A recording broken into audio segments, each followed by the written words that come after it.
Welcome to Real Talk, Real Women Breaking the Silence Around Abuse. I am Gemma Serenity Gorokov, and today we have Haleh Hushim. I add Luya behind Haleh. Haleh is her real name, but it sounds amazing, and it is a celebratory name that I absolutely love. That actually means, when you are an angel and you have that halo around your head, means that thing that you have above your head when you are a saint.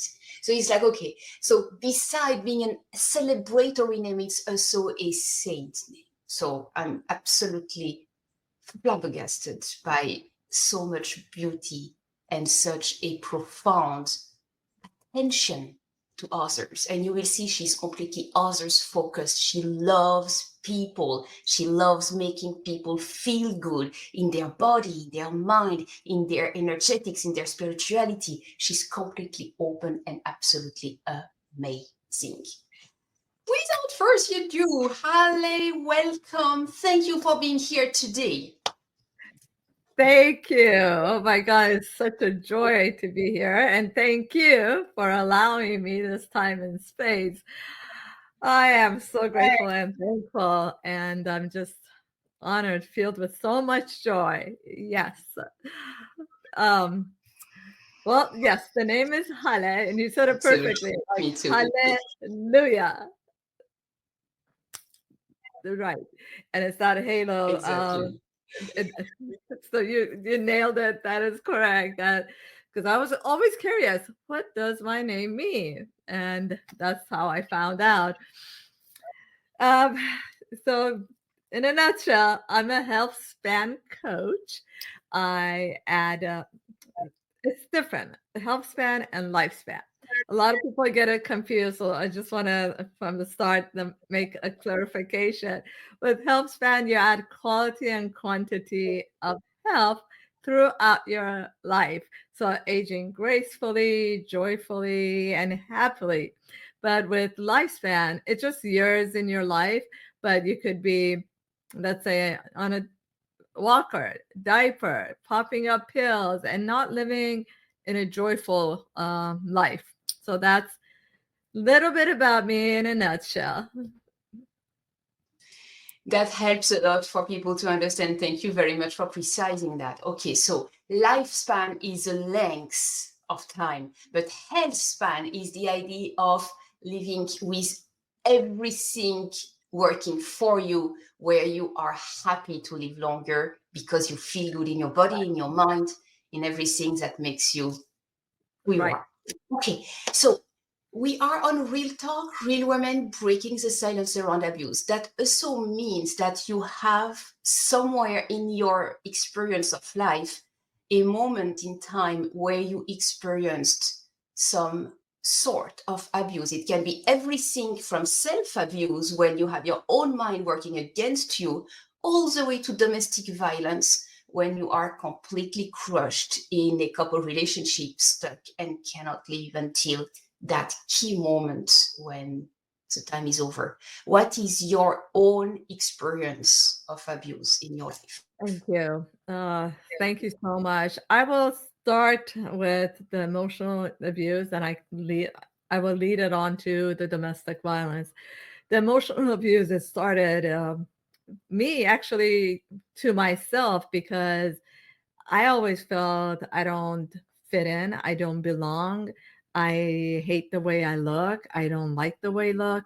So that was my past. So with that, I went into a relationship that it was in my 20s, and I madly fell in love.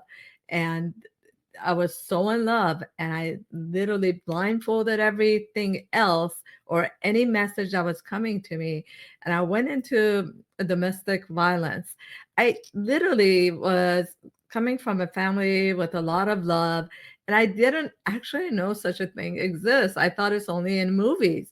So I went through my 20s, domestic violence. I'm blessed and lucky to be here and be sharing this event with you, this talk, this real talk, because also there is a lot of fear, and a lot of people that are going through this abuse. There's a lot of fear base that builds up, and it's until you experience it, and I hope no one does, it's like you really don't know how it is to get out of it. It's easy to say get out of it. It's really actually more deep. It's very deep. It took me 4 years, and I'm a person that is a positive, energetic, and all of that. And it took me 4 years, and it was all I can say is I'm blessed and lucky to be here. It was not easy to get out, and it changed, and it left an imprint on me at that time that was extremely. I mean, I didn't want people to tell me I told you so, or I felt ashamed. I felt embarrassed, and so I stuck in it, because a lot of people that do this domestic violence thing, they have also this other good side that is extreme, that'll cry, apologize, gift you, and they'll say they'll change and all of that. So it's like a circle. So I stayed in it, as I said, 4 years, and those were like my 20s, the a time for a lot of changes happening, a time to step up and gain your power. And I was just shut down. I was really shut down. And coming from a fact that I didn't even love myself, and then going into that, so it hit me really hard. So um, I'll stop right there to see if there's any questions I can further evolve in it. Yes. Thank you very much for sharing that. It is true. When we are going through domestic violence, it feels impossible to leave. It feels like you must stay. And there is something in our mind that actually keeps us hooked to our significant other, who sometimes can be another family member than our significant other. It is not necessarily husband or wife who does that. So that hook that keeps you mentally, emotionally attached to your abuser, to take a global term, Mhm. is a real thing. And it is ingrained pretty fast in your entire cellular memory, in your body, in your mind, in your psyche, in how you think, in how you dream. And you cannot even fathom your mind around like really leaving that person. And indeed, the huge apology after a blow up, that's something that is giving us a lot of hope for the future. Mhm. Because we would love to believe that to be true, because that is our deepest desire, that actually this marriage works, or this relationship works, or that it becomes great for everybody. And it's never all bad or all good. Never. There is always a mix. So we always also have some amazing memories with these peoples. We do. But breaking the silence is one of the things we can do. And when we start to break the silence that goes around that shame, that embarrassment, that hiding in plain sight, which is one of the typical traits of victims in that kind of situation, that's what we can do to start our healing and transformation journey. Maybe you can talk into that transformation that happened within you, that started to shift you from within, leading you to break free at some point. That is my favorite part, that transformation, that stepping into, I say, your own light and power. So it started. Also, I wanted to add it to that before I get into the transformation. I forgot to mention also a lot of times, like for me, um, we get drawn to these kind of people as well. There's a whole chemistry of it, how we get drawn to this sort of people too. Uh, Mine was also the self-love. So that is so important to have that self-love, but also that having that men relationship in your life. My dad was a very, very busy, so he was not around as much. So that also is another aspect. So there's many different aspects that how it comes about, and so you feel comfortable with the amount of love they give in the beginning. Um, so I needed to say a little about that, but okay, the transformation. My favorite happy part is I started journaling. I always did journal, but it was more intense during this time. I remember I had this closet, and it was a walk-in closet, and I was able to go in there and sit. I went in a closet because I felt safe. I felt like this is my space. I closed the door. I went in there, grabbed a pen, a pen and a paper, and write, because when you write with a pen to paper, it's certain chemicals in the brain and your cells. It just, you let it out and it all comes out and it flows out. And those that are stuck, that you can't tell anyone, you feel comfortable in your own space, in your own heartbeat, and just crying oceans and writing and writing and writing. And I didn't give up. I always did that. It was like my best friend. And I stayed consistent. So once I stayed consistent and I did it every time that I felt discomfort, I felt that pain, I felt like I had someone. And I was just like writing. And it's like magic. It opens the door without you even knowing, without you even thinking, because it just happens.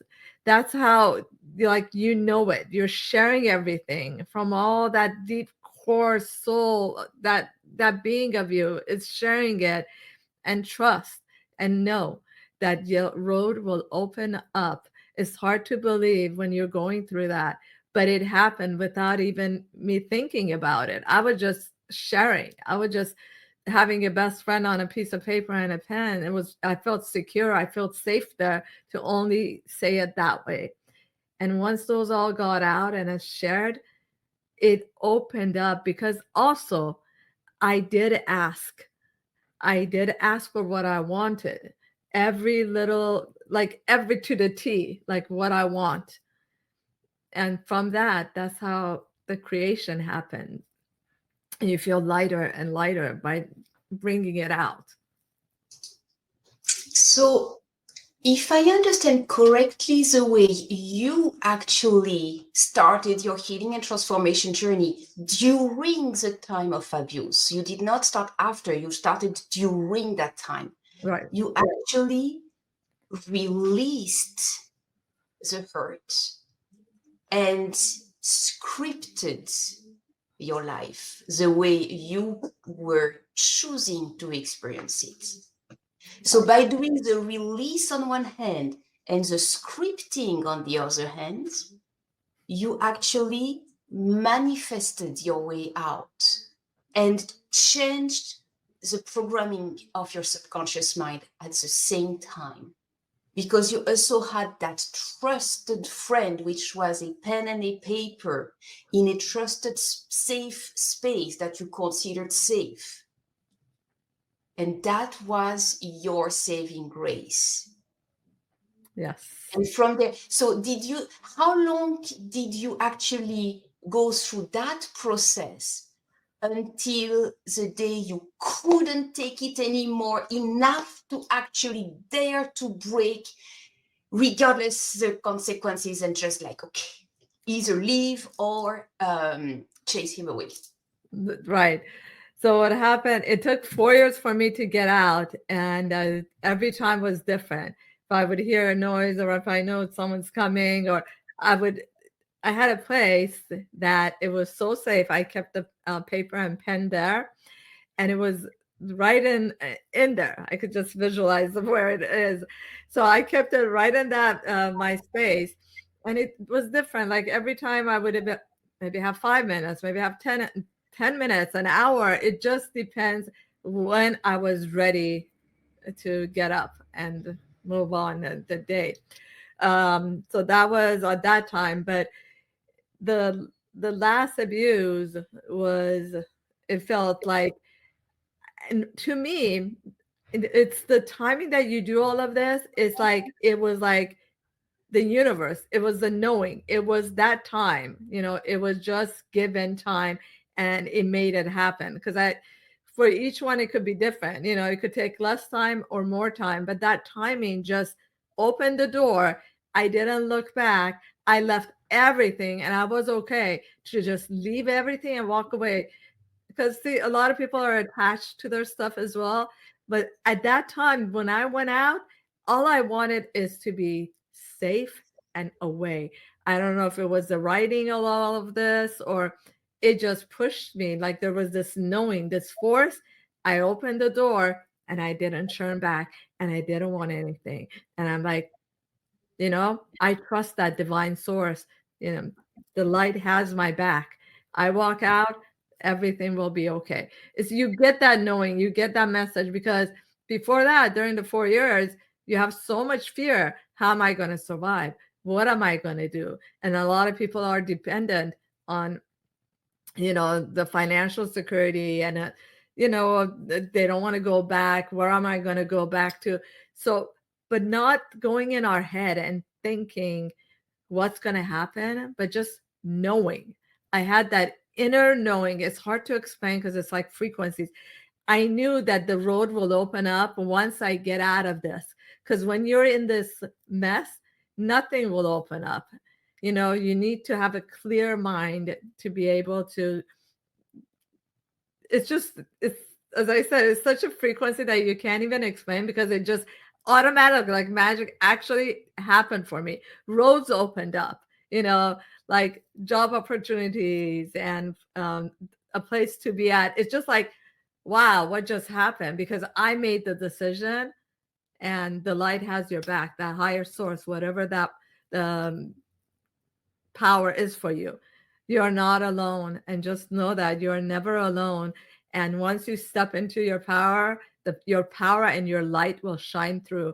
And it's really, I know what it's like, because I didn't listen to none of this. I would say, oh, it's easy for them to just talk it. It's easier said than to actually do it. But the best is let it out and journal and ask, and it shall open. But you got to know it. You got to want it. You got to believe. I say, instead of believe, know it. Like really, really feel it, and get out of the head, and don't think about future, because the future is just an illusion. The past is gone. It doesn't exist. And now that heartbeat that beats in your heart, that's where the light is. That's where the God within is to guide you, and it'll happen. I have a lot of passion on this topic because I've experienced. Me too. Absolutely. It's so much understand. So I know that in our audience, the idea of living without a plan, not knowing where to go, is what keeps them victims of domestic violence inside. You just spoke into that certainty, that faith, that trust in the divine, that a path appears. So what miracle was unfolding in front of your steps the moment you left? What miracle just like popped up in your life and actually kept you safe in a good environment, at least good enough, better than what you left? Because that is magic. Yes. Oh my God. Like, wow. I just like had a flashback. I'm like, wow. Okay. The moment that I opened the I mean, I could picture it so clearly. The moment I opened the door and I went, at that time, she's not with us right now. That was my mom's mom, and she was 94 when she crossed over. I went directly to her. She was this guardian light for me. So I just I knew that that's the first place that I need to go to.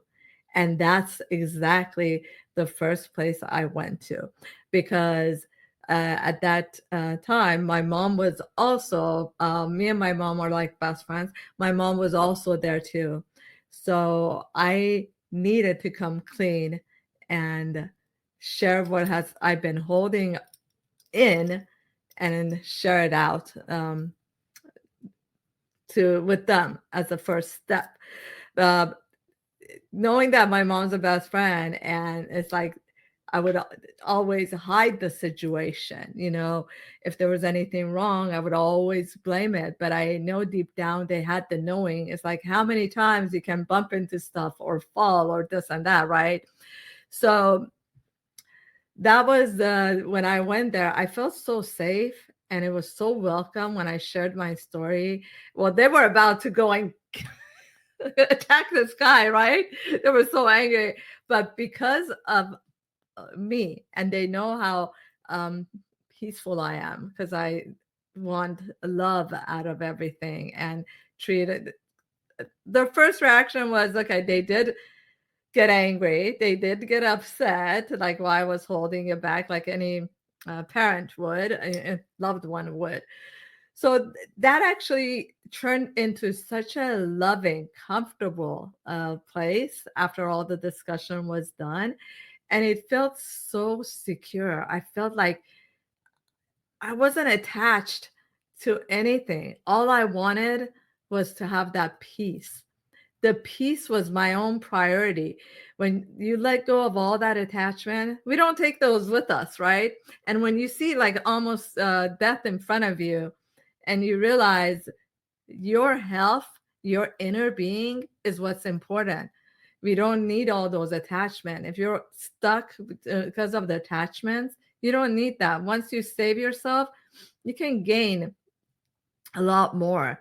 And so that was my first place that I went to my mom and my grandmother right there. And uh, I remember, and then things one after another, they take back. I usually erase my memory that I don't go back because I say it doesn't exist.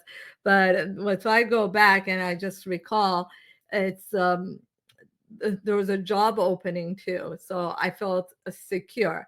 It happened, but I will tell you that much that I did not step into any job right away or any relationship or anything. What I did, I worked on me for 2 years straight with educating myself and learning more and just filling myself up with all that love, filling myself up with all the attention, the loving myself. I had the honor, the pleasure. I'm so blessed. As I said, things open up. I got to be coached by Louise Hay and meet her. And she's all about self-love and our emotions that are connected to all the symptoms and all of that. So I learned a lot from her. There's a book called You Can Heal Your Life.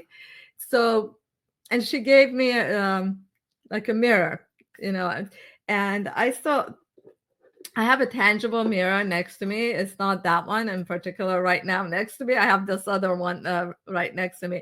It's a mirror where you look at yourself in the mirror every morning and every evening, and you say, I love you, and really mean it. That has become like brushing my teeth every morning and every evening. I do that, and it has become a habit of mine. So that's one of the practices I did, and I learned to start loving myself. The more I loved myself, the more things opened up. And so I didn't rush like I'm desperate. I need a job. Luckily, I had a place to stay, and that happened. And if you don't have a place to stay, believe me, the door will open up. Just know it. Because when I walked out, I had no idea what I'm going to do, where I'm going to go, or anything. I just took action. And so that's the major thing, because I can go on and on and on, but I'll stop here and see Thank where we you. go to. Yes. Haleh, thank you so much for sharing this experience with us, because this is highly inspirational. It gives hope that it doesn't have to be so complicated and so impassable. It's actually as simple as a decision. Is it scary? Yes, but when you do that scripting, when you get your inner self ready, there is a moment when it is not scary anymore. Actually, the idea of staying becomes scarier than the idea of leaving, even though you don't know where you're going.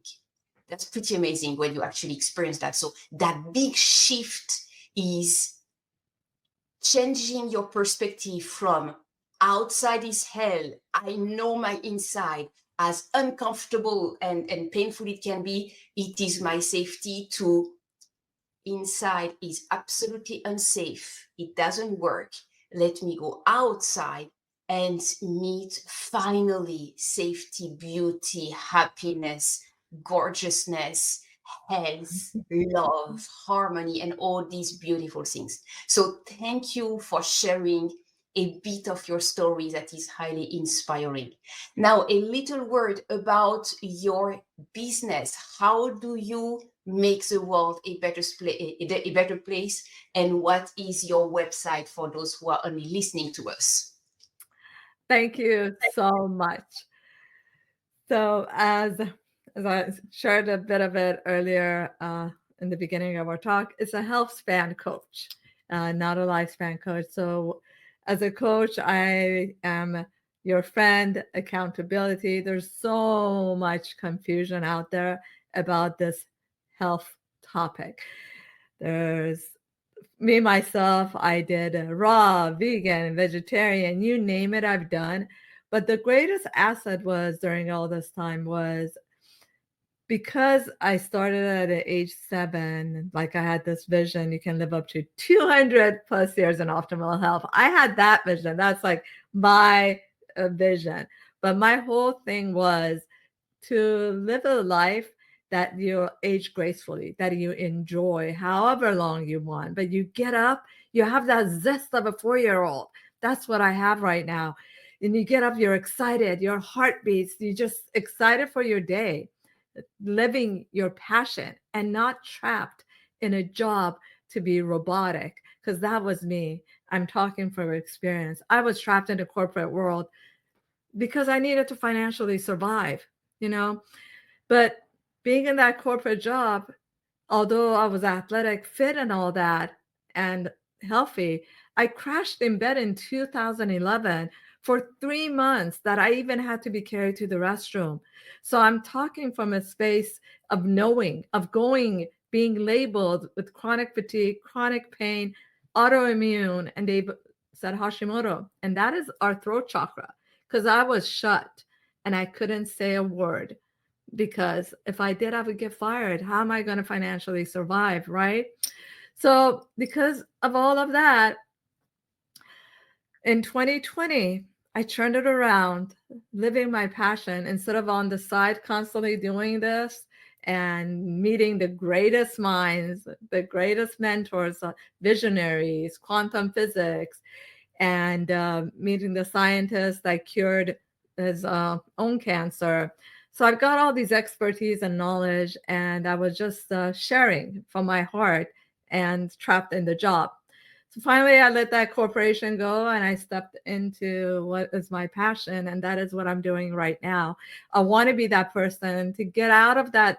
There's so much confusion. Like I got out of bed in 3 months without any meds. I'm 54, soon to be 55, and absolutely on no meds. So it starts with that one thing. Instead of getting overwhelmed and not a lot of this a lot of people say, this is good, this is bad. And it gets really overwhelming. I was in that place, so I know. So I'm here to hold your hand. What is that one thing you want to change? You know, it could be as simple as drinking water and you're not getting hydrated. So those little implements that you do consistently on a daily day, consecutively, that makes profound impact and huge impact in your life, in your mental clarity, in your energy, in your skin. And that's all it's about. And I can guide you. There's so many, like magnesium, take these. It's like, no, you know, there's a lot more. And I'm also certified cell resonance quantum healing. And that is one of the major techniques that got me out of bed, because our cells remember everything back to ancestral. And yeah, it traps everything. Even the second you say, oh no, that triggers, that shocks our system. So, and our emotion creates all of our symptoms. So that's in a nutshell, right? Fascinating. Thank you so much. So I really understand. I'm going to summarize that to wrap it up. Thank I you. really understand that your main focus in helping people is to help them live a healthy daily life on a day-to-day now by accumulating a habit that actually allows them to feel the powerful change in their body, to feel better, more vibrant, more alive, more focused, more all kind of good things, and to at the same time release and heal the triggers and the memories and the PTSDs with the cellular resonance technique. So thank you for helping so many people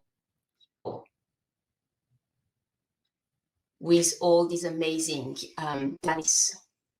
So thank you again, and we have your website, healthspanwithhaleh.com. Haleh is Haleh, okay? And health span, you imagine lifespan, and you put health instead of life, and we are all good. Haleh, hallelujah! Thank you so much for being here today, and we bless you as much as you bless the world around you. Thank you.